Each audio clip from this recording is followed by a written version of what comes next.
Hoş gördük siz dinleyiciler.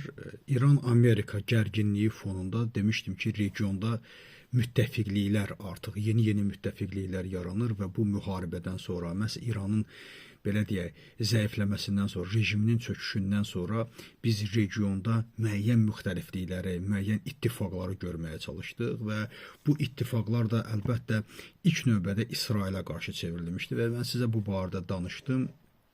Və İsrail də bu günlərdə məhz Hindistan baş naziri Modini qarşıladı və ciddi surətdə bir ittifaq qurduqlarını, məhz bu sünni blokuna qarşı vuruşacaqlarını, döyüşəcəklərini, özlərini müdafiə edəcəklərini bildirdilər. Və mən bunun barədə danışırdım ki, əlbəttə bunlar güclü bir ittifaqdır və onun qarşısında olan İslamçı ittifaq, sünni ittifaqı isə həqiqətən bərbad vəziyyətdədir. Yəni nə qədər, o qədər bərbad vəziyyətdədir ki, heç vaxtı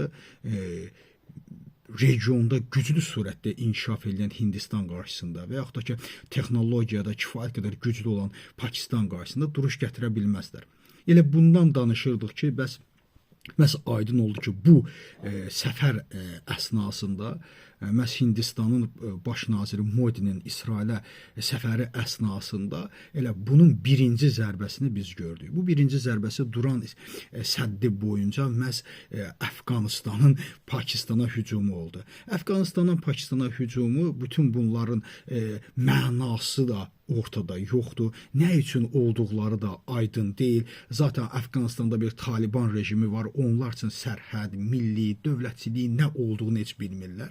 İşləri gücləri ancaq firqə üzərindən bunun başını örtmək, qadını belə eləmək, qadını bu formada saxlamaq. Bilirsiniz, bu yaxınlarda zəlzələ baş verdi orada və zəlzələdə bildirmişlər, fətva vermişlər ki, qadınları yox, kişiləri çıxardın. Çünki qadınlara toxunmaq naməhrəmdir, qoy elə onlar orada da zəlzələnin altında qalsın. Yəni belə bir zehniyyətə malik olan ölkə və digər qarşısında da əlbəttə Pakistan.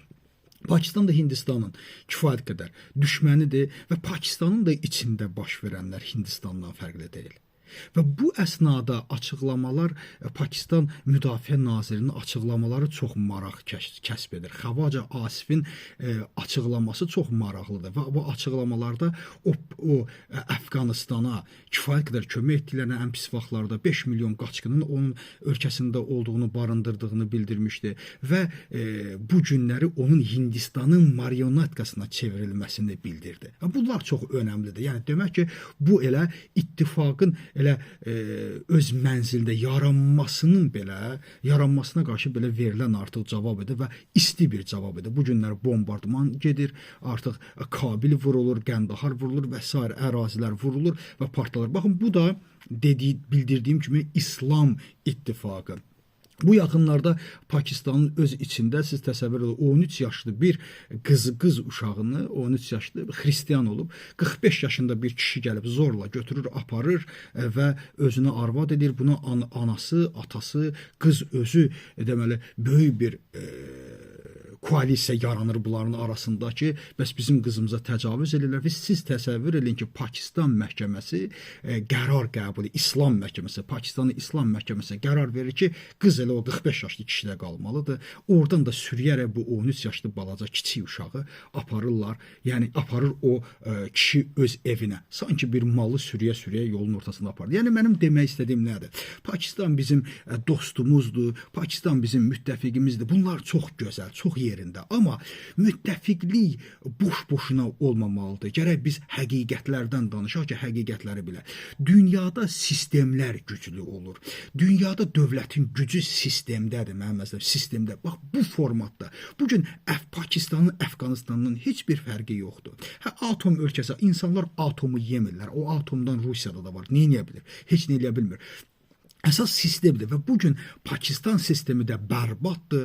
O bərbadlıq bu günləri Səudiyyə Ərəbistanında da var. Çox təəssüflər olsun ki, o bərbadlıq Türkiyədə də var.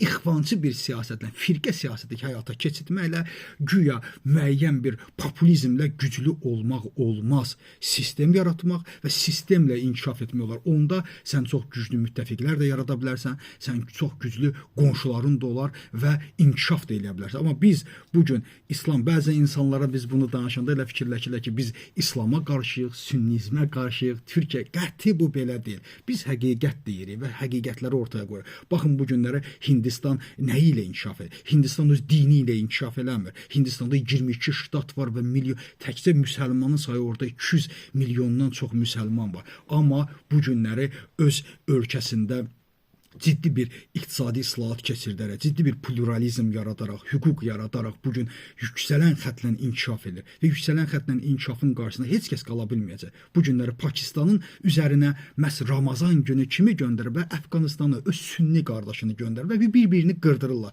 Və bu zehniyyətlə sən heç vaxt nə müttəfiqlik yarada bilərsən, nə də heç nə. Yəni bu regionda artıq İranın belə deyək, qələmi qırılıb və İranın qələmi qırıldıqdan sonra artıq İran uğrunda bir növ müharibə gedir.